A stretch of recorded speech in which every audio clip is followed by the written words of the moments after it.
Don't you head home first. I'll be back to keep you company once things wrap up. Drive safely, okay? Don't make me worry. His tone was as gentle as always. Caleb and I had been married for 5 years, and had never once raised his voice at me, never spoken a harsh word. Our friends often said I'd married the perfect guy. I looked out at the night through the car window, pressed my lips together, and despite everything, decided to drive toward the club. When I arrived outside the private room, the lively atmosphere inside hit me. It seemed someone else had gotten there before me. The door wasn't fully closed, leaving a small gap through which I could see inside. There was a woman sitting at the table. My heart skipped a beat when I realized it was Vicky, Caleb's first love. She was alive. In the dim light of the room, Vicky's gaze locked onto Caleb, but when he didn't acknowledge her, she awkwardly lowered her head. A voice from the table broke the silence. Caleb, why isn't your wife here tonight? Missing her husband's birthday party. Trouble in paradise. More teasing comments followed, and Vicky's expression grew darker with each passing word. Before Caleb could respond, she blurted out, "Your wife." Someone whistled, clearly enjoying the tension.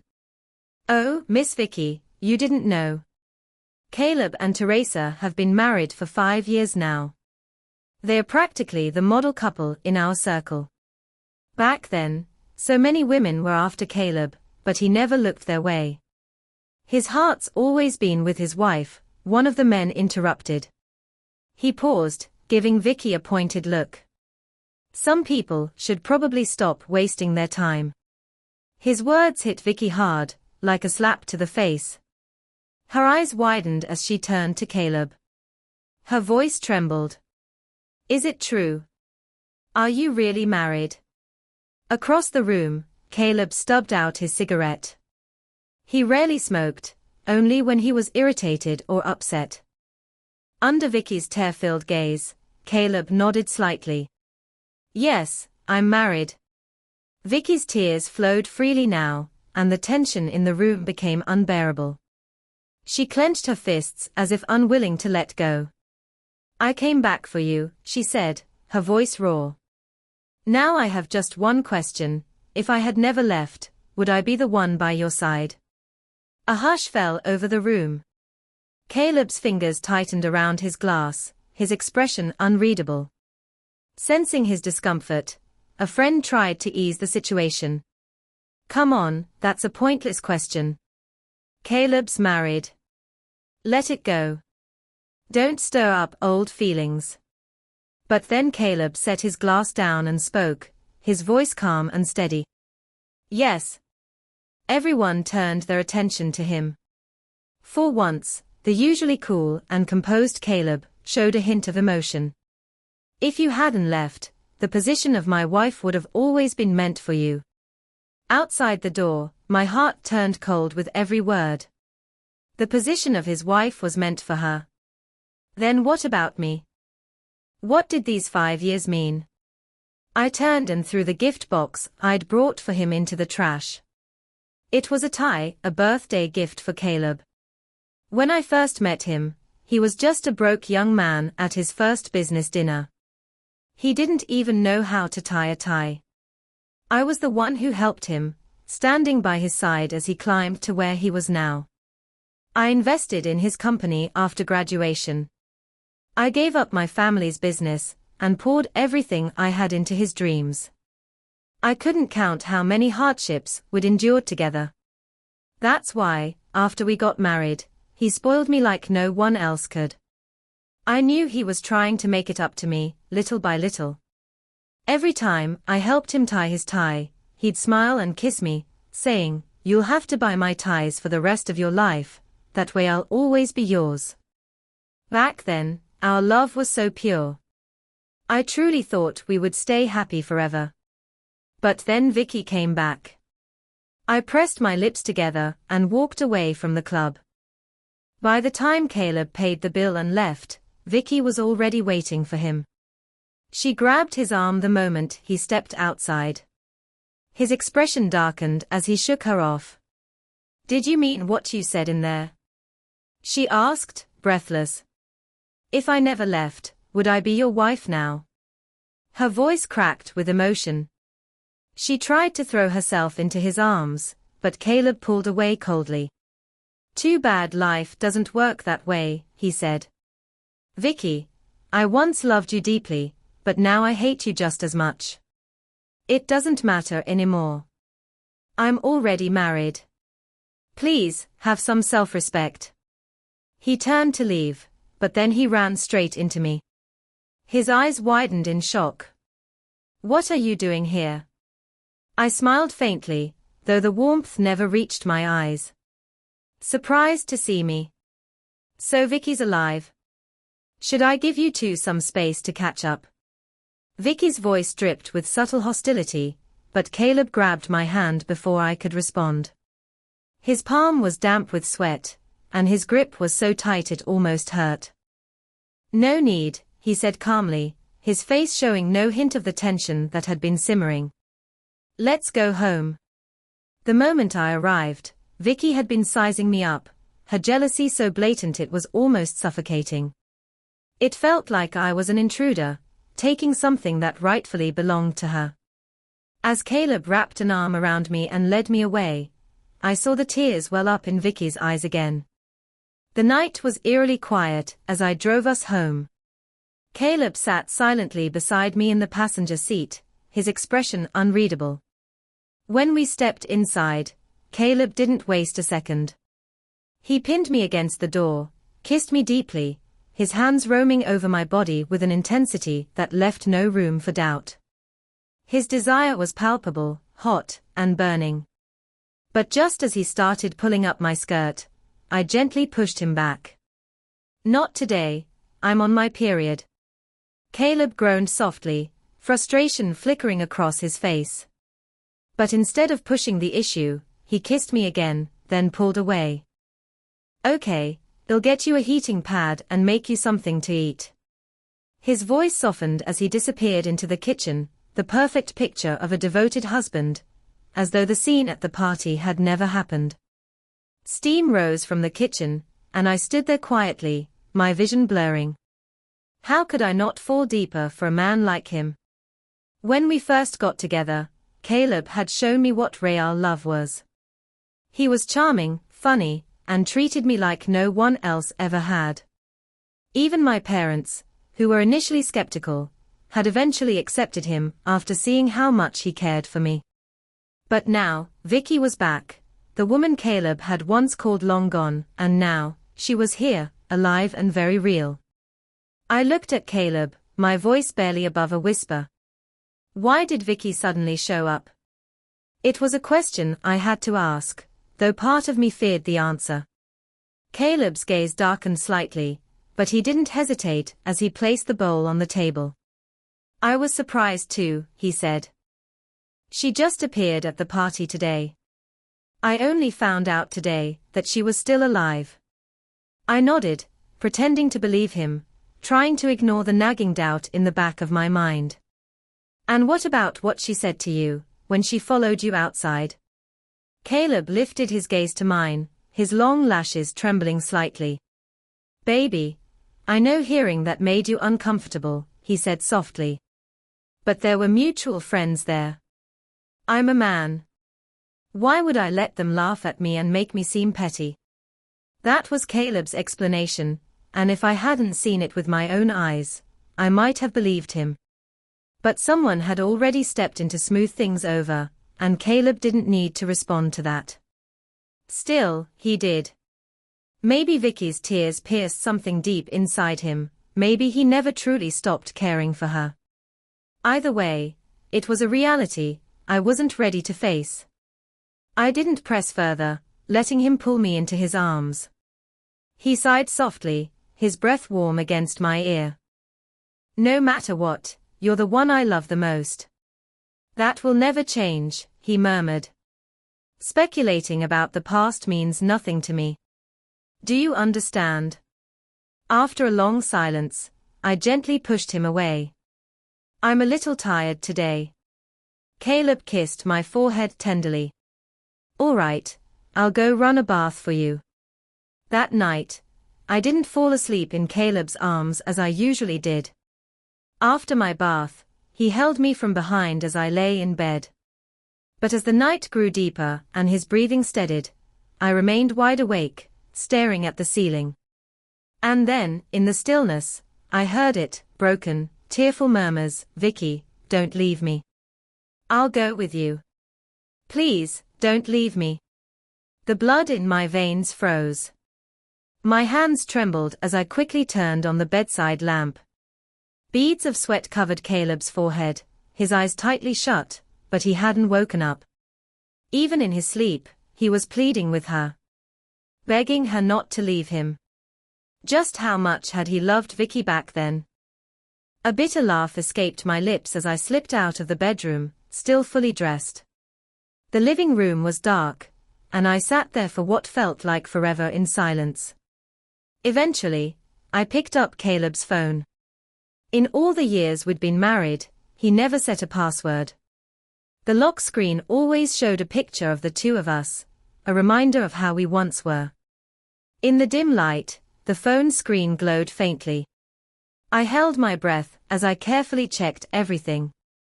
There was nothing unusual. I had known about Vicky before we got married.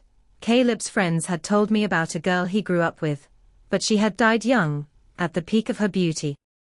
After that, Caleb never loved anyone else until he met me in college.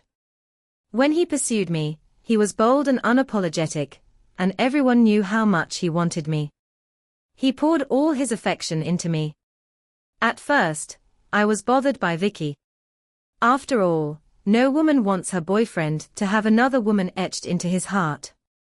But as time passed, Caleb never mentioned his past. Whenever we were together, he was the one who initiated every kiss, every embrace. Even my best friend reassured me that I had nothing to worry about. "Come on," she scoffed.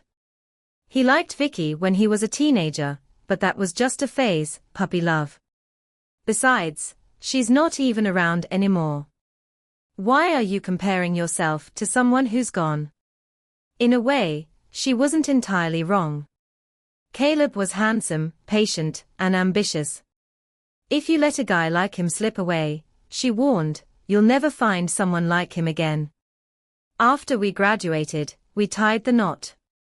My parents supported Caleb's company, helping him launch his business. Over time, he expanded a small studio into a thriving firm with hundreds of employees. The saying "men change when they become successful" never fit Caleb. He never once flirted with other women, even at work events. He always brought me along. Our friends joked that he was completely under my spell, and Caleb would smile softly, saying, "They don't get how lucky I am." Looking back, those moments felt like they belonged to another lifetime. When did things start to shift between us? Or maybe Vicky had always been a ghost between us, an unspoken presence I could never escape. As long as she existed in his world, I could never win. The night grew colder, and it wasn't until I felt chilled to the bone that I returned to the bedroom. Monday afternoon, my assistant called. "Mr. Racer, there's something going on at the office. You should come take a look." I hung up, and the thought crossed my mind that this was about Caleb. I quickly changed into a dress and drove to the office. Upon arrival, I overheard a few female employees gossiping in the break room. Mr. Caleb never lets any woman into his office except Miss Teresa and his assistant. Even when he meets clients, he uses the conference room. Whoever this woman is, she must be really special. Yeah, I heard she's a model. With a body like that, who could blame Mr. Caleb for being tempted? "Don't be ridiculous," another chimed in. He's been married to Miss Teresa for years, and their relationship's always been solid. Who does this model think she is? True, the first woman agreed. But she may be a model, she looks cheap compared to Miss Teresa. You can tell she's spoiled, growing up pampered. You guys are so naive, a fourth voice cut in. Men can't be trusted. They always think something new looks better. When they realized I was there, they grew quiet, exchanging nervous glances. My assistant, Rose, approached, her voice low. Our company is collaborating with a partner for a new product launch, she explained. We need a celebrity to endorse it.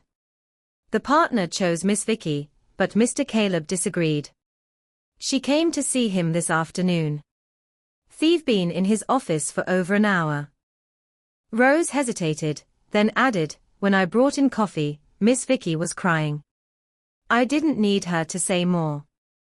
I understood. I had hired Rose years ago to keep an eye on things, making sure I knew everything happening around Caleb. Over the years, she'd never given me a reason to doubt her. I understand, I said, my voice steady. Go back to work. I'll take it from here. I walked toward Caleb's office. The door was closed, but through the wood, I could hear Vicky's cooing voice. If you're rejecting me because of what happened back then, you're misunderstanding me, she purred. With my popularity, being your company spokesperson is a win-win. Please, don't let your feelings get in the way. She paused, then added in a softer tone, I know you still care about me. I turned the handle and pushed the door open. Caleb was behind his desk, his face pale when he saw me. Vicky, dressed in a tight, low-cut dress, was perched on the edge of his desk, her body angled toward him. From where Caleb was sitting, she was practically all over him. When he saw me, his face drained of color, and he pushed Vicky off the desk. She cried out as she fell to the floor. Why did you push me? She whimpered. My ankle hurts. I can't get up. I stood silently in the doorway, watching Caleb. Was he guilty? In an instant, he walked toward me, his expression tense and anxious. Teresa, what are you doing here? I didn't answer. I walked past him, heading straight for Vicky.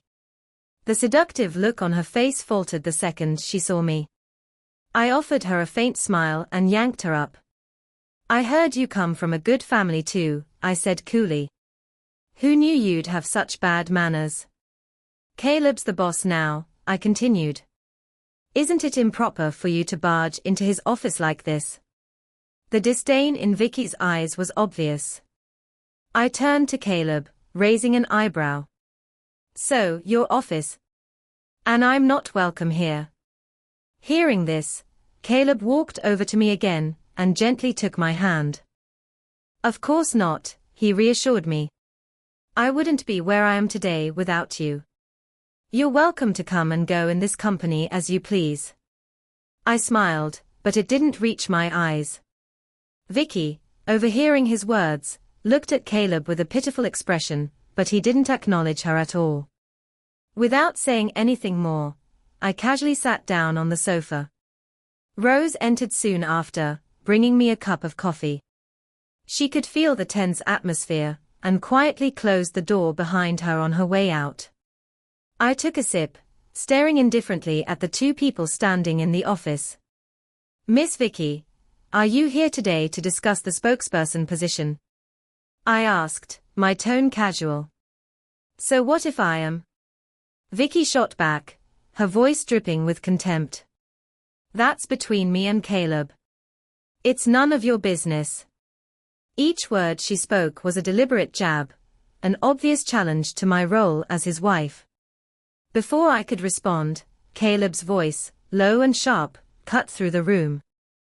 Vicky, I'm warning you, show some respect for my wife.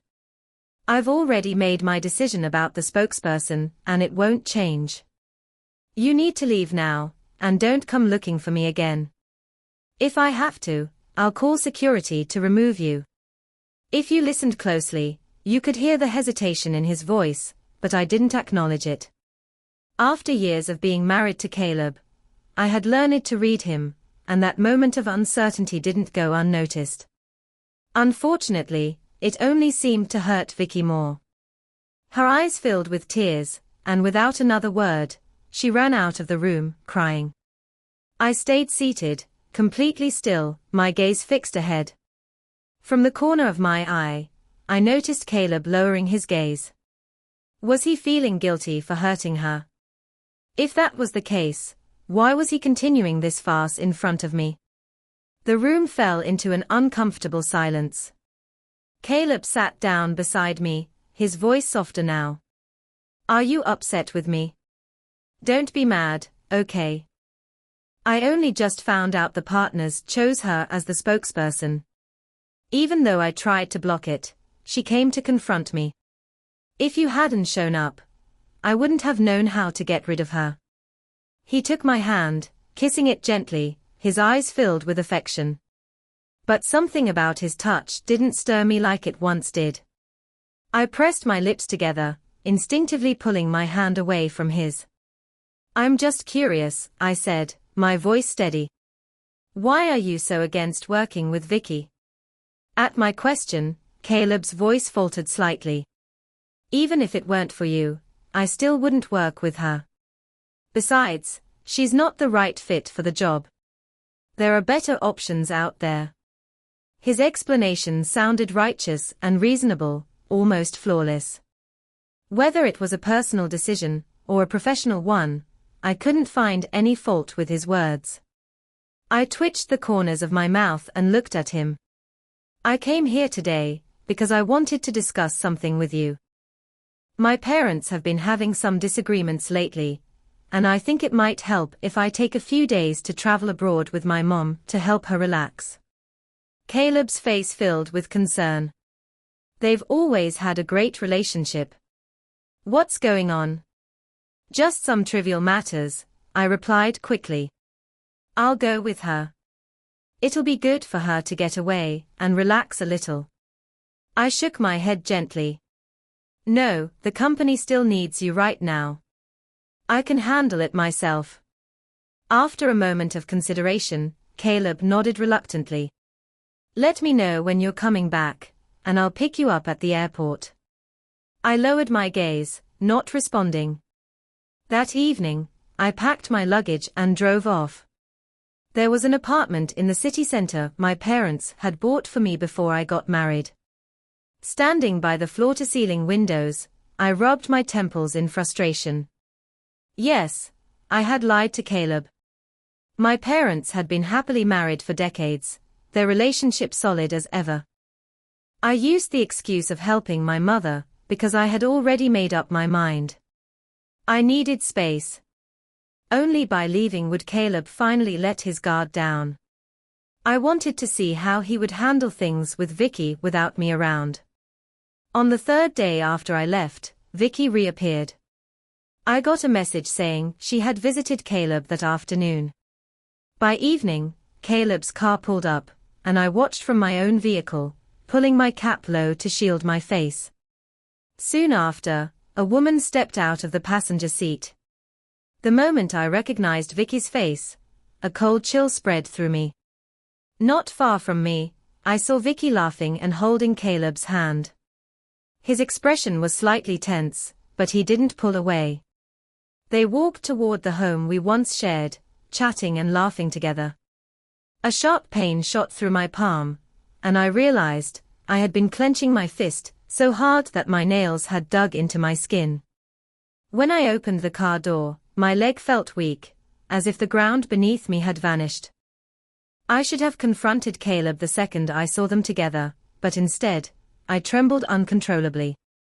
I didn't know if I was afraid of what I'd see, or if I simply couldn't accept the truth.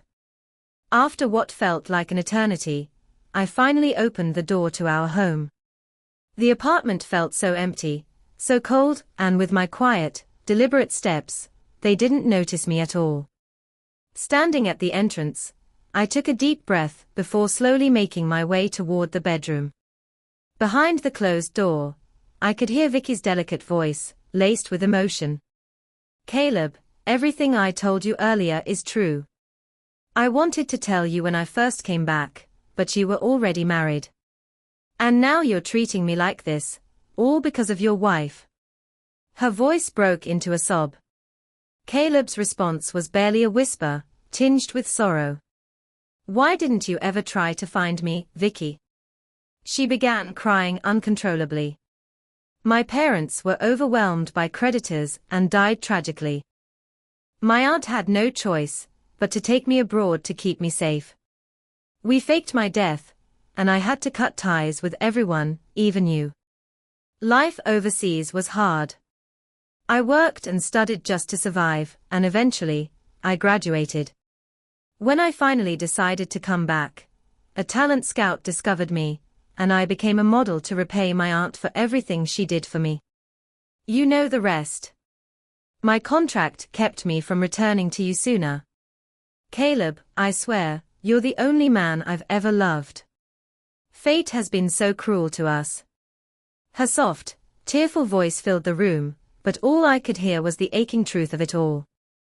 I had never imagined that I would be the one to live through such a cliché, the lost love returning from the dead. Maybe I had already lost the moment Vicky came back. Caleb's heart had always belonged to her. After a long silence, Caleb finally spoke again, his voice barely holding together. I even thought about dying with you back then. My mom knelt before me, crying, saying I was her only son. Do you know how much it hurt to lose you? The room was filled with warmth and tenderness, as if they were pouring out years of longing and regret to each other. But outside the door, my heart grew colder and colder. The next sound I heard was the unmistakable sound of lips meeting in a passionate kiss. From the bedroom came the low groans of a man and the breathy moans of a woman. The moonlight outside was soft, gentle, like a comforting touch. I remembered the first night Caleb and I moved into this house. We shared the same tenderness, the same intimacy. This was our home, our marital home. Caleb had promised me, here, that he would love me forever. And now, in our bed, he was with his first love. I felt a sickness in my stomach. I turned away in a panic, but then I heard Vicky call him husband, and Caleb responded to her over and over again, baby, don't ever leave me again. A wave of dizziness hit me. I don't even remember how I left the house. The next thing I knew, I was sitting in my car, staring blankly. The rain was pouring, the cold wind cutting through the air like it was stabbing right through my heart. It felt like nothing could ever fill the hole in my chest again. Then, headlights suddenly appeared, snapping me back to reality. A black car pulled up in front of mine. A woman with fair skin and bold red lips stepped out, holding an umbrella. She looked at me with concern. Are you okay? She asked softly. I turned my head to look at her through the window. It was Sigrid, my childhood best friend. I brushed my hair back and tried to force a smile, but I knew it probably looked more painful than crying. Seeing me like that, her eyes filled with instant concern. She opened the car door and pulled me into a warm embrace. Her hug was so comforting that it broke down the walls I had been holding up. My tears came rushing out, uncontrollable. Why? I sobbed. Why did I give so much to him all these years, only to lose to his first love? If he still loved her, why did he even chase after me? I cried and poured my heart out, saying everything I had kept buried for so long. Sigrid just held me, quietly listening. After a while, she gently stroked my hair and said softly, everything will be okay. If a wound festers, you need to cut it out before it spreads. Time will heal you. And don't forget, there are still so many people who love you. I stayed at Sigrid's place for several days. During that time, she never once mentioned Caleb.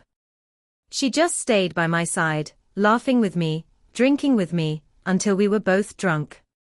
Slowly, I realized that life isn't just about marriage, and maybe it was time for me to face this storm head-on. A week later, I visited my parents. They supported my decision without hesitation. As I was leaving their house, I caught a glimpse of my father. His hair seemed even grayer than before. I realized I had been selfish. My father had never approved of my relationship with Caleb, but I had been so stubborn that he eventually gave in. I had always believed that love could conquer all, that as long as Caleb and I loved each other, everything would work out. I never imagined I could be so wrong. From the start to the finish, I was never the one he truly loved. If I made the wrong choice, I would accept the consequences without complaint. On the weekend, I asked Caleb to meet me at his office. I didn't want to return to that house, not even to talk about our divorce. Everything about it, every corner, every detail, disgusted me. When I arrived, the office was empty except for Caleb, sitting alone in the CEO's office. "Why didn't you let me pick you up when you got back?" he asked, his tone gentle, as he pulled me down to sit next to him on the couch. "What is it that you had to come all the way here to discuss?" I pulled my hand away quietly. Without a word, I pulled out the divorce papers from my bag and placed them on the table. His smile instantly froze. He stared at the papers, then at me, before dropping to his knees in a panic. What does this mean? Isn't it obvious? Can't you read?" I said, my voice cold. "You want a divorce?" His face twisted with confusion and fear. "Why? What did I do wrong? Just tell me, and I'll fix it. I'll change." I sighed, meeting his gaze. "I know about you and Vicky, Caleb. Let's end this with some dignity, okay?" His long eyelashes fluttered, and he tried to speak, but his words cracked as he tried to explain. I didn't do anything with her. You must have misunderstood." I let out a sharp, cold laugh. For a brief moment, the man I once loved felt like a stranger to me. So what I saw in our bed, was that a misunderstanding too? Caleb's whole body shook, as if he couldn't believe what I was saying. "You never left the country, did you?" His voice was desperate. "No," I replied, my tone cutting. "While you were in bed with her, while you were calling her baby, I was right outside that door." I smiled, cruel and unforgiving. But before I could continue, Caleb broke down. "Stop," he begged, his voice shaking. "Please stop." In 5 years of marriage, I had never seen him lose control like this.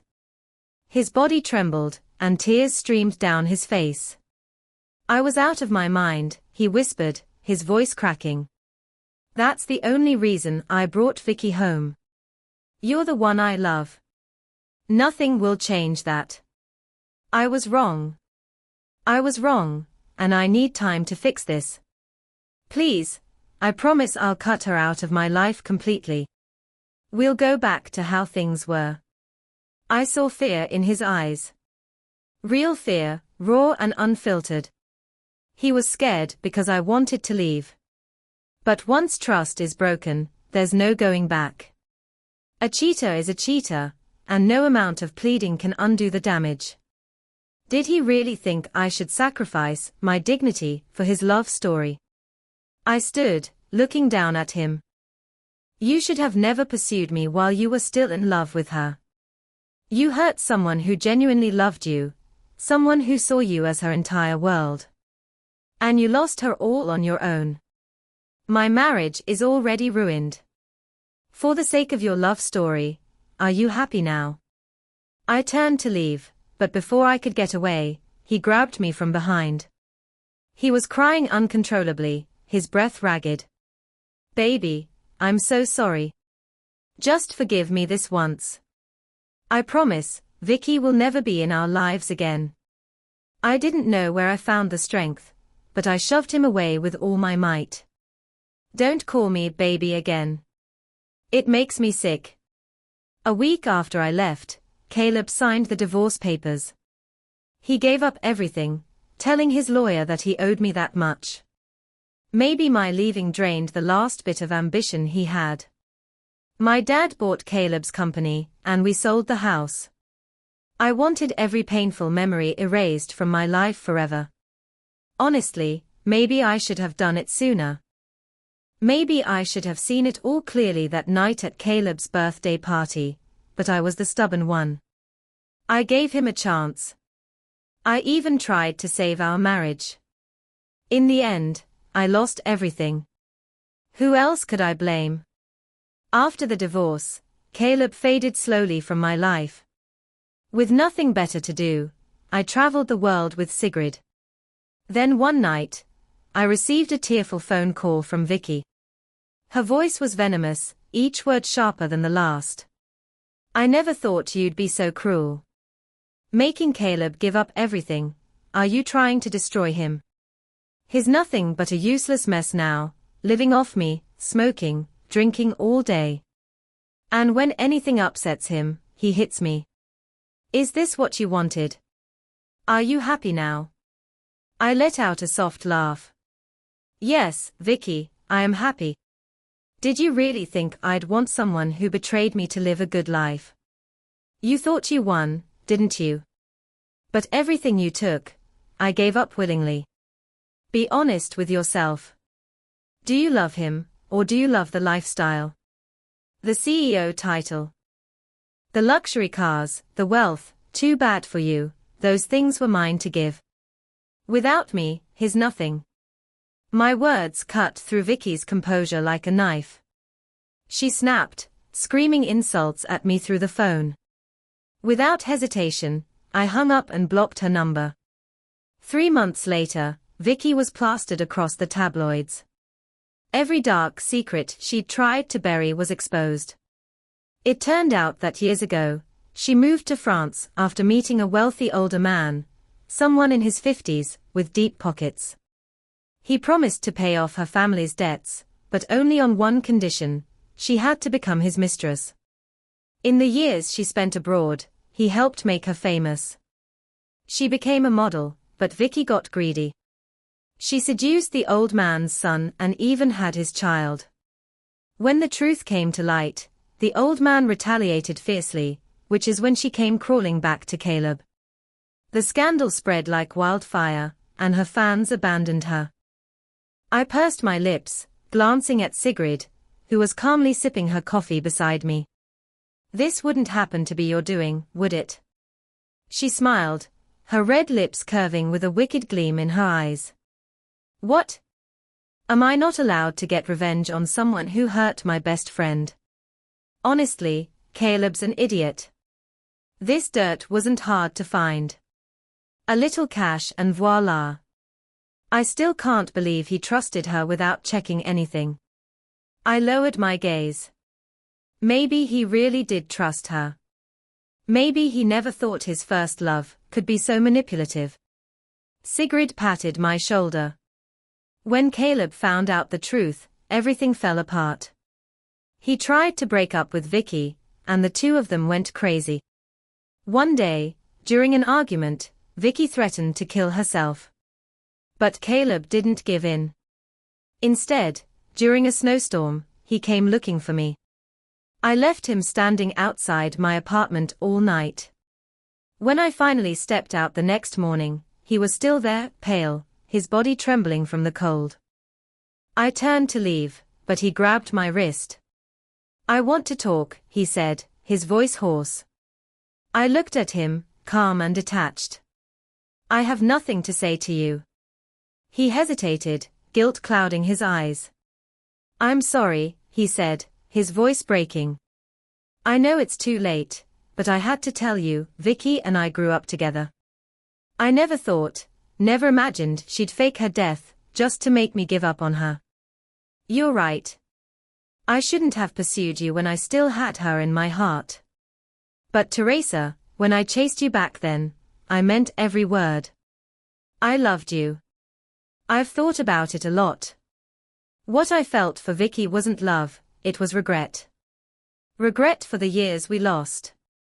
But I made a mistake. A huge one. And now, there's no going back. I deserve your anger, your hatred. But I don't want you to carry that weight forever. Can you forgive me? I looked at him.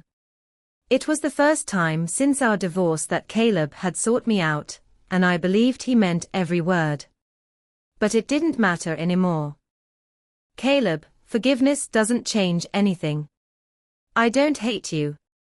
There's nothing left to hate. I told you when we divorced that I wanted a clean break. Let's keep it that way. As I finished speaking, a sleek Porsche Cayenne pulled up nearby. Dennis stepped out, wearing a stylish coat and holding a bouquet of roses. He glanced at Caleb, then raised an eyebrow. Your ex-husband? I nodded. Dennis extended a polite hand toward Caleb. I've been chasing after her lately, he said with a smirk. If you're done, it's my turn now. Caleb's face darkened instantly. You know she's divorced, right? Doesn't that bother you? Without missing a beat, Dennis slipped an arm around my waist. I've always wondered what kind of fool would let a woman like Teresa go. Now that I've met you, I understand. And by the way, using her past to insult her. That's low, man. No wonder she left you. Dennis shook off Caleb's hand as though it had dirted him. He tightened his hold on me, leading me away. Behind us, Caleb stood frozen, watching us disappear into the distance. This time, he knew we weren't coming back. Sitting in Dennis's car, the atmosphere was quiet. He handed me the breakfast he had picked up for me. You're filling in for your dad at the meeting in my company today. Time's tight, so you'll have to make do with this for now. Once it's over, I'll treat you to a proper meal. I took the breakfast from him and glanced at Dennis's profile. I hesitated for a moment. Thanks for stepping in and helping me out today. Honestly, you didn't have to do this. I've already divorced him, and I don't care about what he says anymore.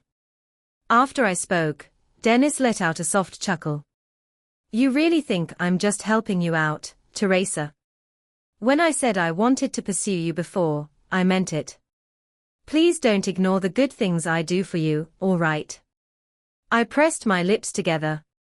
But you know I've said before that I'm not in a place to start a new relationship right now. He responded quickly, I know, but I like you. Do you think that would be a burden to you? I told you, we have plenty of time ahead of us. The car was filled with the scent of roses. I had once mentioned that I liked champagne roses, and it seemed Dennis had quietly remembered everything. Suddenly, I recalled what Sigrid had told me. There's nothing wrong with enjoying a man's pursuit. Don't let one bad experience make you see love as a wild animal. Looking out at the snowy scenery, I curled the corners of my lips. Yes, there's still plenty of time ahead. Why rush? Doing what I love at my own pace is the way to go. While I was lost in thought, Dennis's voice came from beside me. What do you want to have for lunch? How about that restaurant you said was good? I smiled and answered, sure. The end.